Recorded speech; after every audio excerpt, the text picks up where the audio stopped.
लेकिन फिर अरे शिखा बेटा, तू रसोई में क्यों घुसी रहती है? जा, रोटी मैं बना लूंगी। नहीं नहीं माँ जी, आप बैठिए, बस सारा खाना बन ही गया है।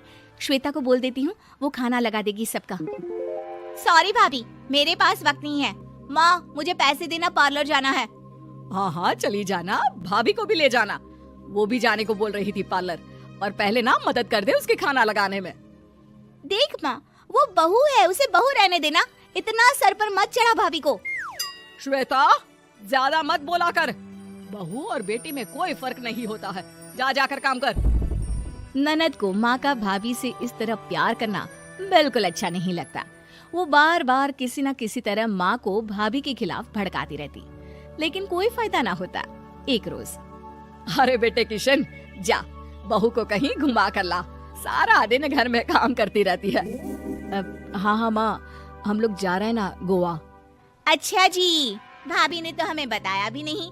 वैसे तो सारी पंचायत करती है, ये गोवा वाली बात क्यों छुपा गई हमसे? अरे क्योंकि उसे खुद नहीं पता था बहन, मुझे टिकट सस्ती मिल रही थी तो मैंने बुक कर दिया। हाँ शिखा, पैकिंग कर ले, संडे हम जा रहे हैं गोवा। दोपहर में शिखा पैकिंग कर रही थी कि सास आ जाती है। ये क्या बहू, साड़ियाँ? अरे गोवा जा रही है घूमने या फिर शादी में मायके हैं? माँ जी, ऐसा कुछ है ही नहीं, समझ में नहीं आ रहा क्या रखूं कपड़े में। अरे तेरी और श्वेता की साइज तो एक ही है, उसके कुछ मॉडर्न कपड़े ले ले, आकर लौटा देना। हाँ माँ जी, ये ठीक रहेगा। शिखा श्वेता के पास जाती है और उससे कपड़े मांगती है। ना जी ना, मैं अपने कपड़े ना दूं, वैसे भी फैल जाएंगे मेरे कपड़े, बहुत महंगे वाले हैं। शिखा मुंह लटकाकर कमरे में आ जाती है तो सास कहती है, चल तैयार हो जा, तुझे मैं शॉपिंग करा कर लाती हूँ गोवा की। बस फिर क्या था, सास बहू निकल जाते हैं मार्केट और एक से बढ़कर एक ड्रेस खरीद कर घर आते हैं। पहले बता देती कि नए कपड़े दिलाने वाली है भाभी को, तो मैं अपने ही दे देती ना भाभी को, मुझे दिला देती नए कपड़े। देख श्वेता, परिवार का मतलब सबके साथ रहना होता है, ना कि सिर्फ अपना सोचना। वैसे भी तुझे अच्छे संस्कार सीखने चाहिए। और रही बात कपड़ों की, तो शिखा, आज से घर पर भी तू मॉडर्न कपड़े ही पहनेगी, कोई जरूरत नहीं है ये साड़ी वाड़ी लपेटने की। अब क्या था, घर पर श्वेता और शिखा एक जैसे रहते। एक बार पड़ोसन आती है। अरे बेटा, अपनी माँ को तो बुलाना, जरा बात करनी है। शिखा सास को बताती है और रसोई में चली जाती है। ये आपकी बेटी बहुत बड़ी हो गई है, इसके लिए एक रिश्ता है, कहो तो बता दूं। ये बेटी नहीं बहू है, घर में सब एक जैसा ही रहता है। वैसे मेरी बेटी भी बड़ी हो गई है, कोई रिश्ता हो तो जरूर बताना। पड़ोसन रिश्ता लेकर उन लोगों के घर आती है। तब श्वेता की होने वाली सास कहती है, तो ये घर है, कितने मंजिल का है? और ये बहू ने आपकी क्या पहन रखा है, जीन्स टॉप? अरे भाई, साड़ी वाड़ी नहीं है क्या इसके पास? देखिए, सर्दी है तो साड़ी में बहू कैसे मैनेज करती, वैसे पहनती है साड़ी भी। देखिए, हम लोग ठहरे पैसे वाले लोग, कोई कमी नहीं है हम लोगों के पास पैसों की, बहुत पैसे हैं, जमीन, नौकर चाकर, कार, सब कुछ है, लेकिन घर में संस्कारी बहू चाहिए, समझ रही हैं ना आप? सास कुछ कहती कि श्वेता बोल पड़ती है, हाय रे, नौकर चाकर से लेकर जमीन, कार, पैसा, हाँ हाँ मुझे रिश्ता मंजूर है मुझे। अरे रुक जा श्वेता, मैं बात कर रही हूँ ना। देखिए, हम लोगों के घर इतनी आजादी नहीं मिलेगी। अरे हाँ कर देना माँ, हाँ कर दे जल्दी से। सास क्या करती, बेटी की शादी ऐसे घर में कर देती है जहाँ ना उनके विचार मिलते हैं और ना ही आचार। शादी के बाद एक रोज फोन पर, श्वेता बेटा, एक बार घर आ जा, बहुत दिल करता है तुझे देखने का। माँ, वो घर पर बहुत काम होता है, कैसे आऊँ? बड़ा घर है, लेकिन आने जाने वालों की लाइन ही लगी रहती है। बेटा, मैं तो जानती थी उस घर का हाल, लेकिन तू ही नहीं मान रही थी। माँ देख, हर घर का यही हाल है। तेरी बेटी को यहाँ घूंघट हटाने की परमिशन नहीं है और एक तरफ भाभी स्कर्ट पहनकर घूम रही है। बेटा, मुझे क्या पता था कि मेरी बेटी को ससुराल के नाम पर पिंजरा मिल जाएगा। अच्छा माँ, फोन रखती हूँ, सास को गर्मा गर्म रोटी खिलानी है।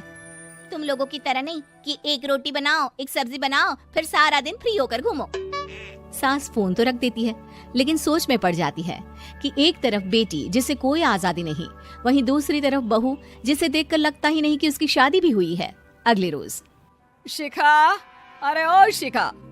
हाँ माँ, क्या हुआ? कुछ चाहिए आपको? मैं जिम जा रही थी। जिम के कपड़ों में बहू को देखकर सास को घूंघट में अपनी बेटी का ख्याल आता है। देख बहू, घर में बहू की तरह रहा कर।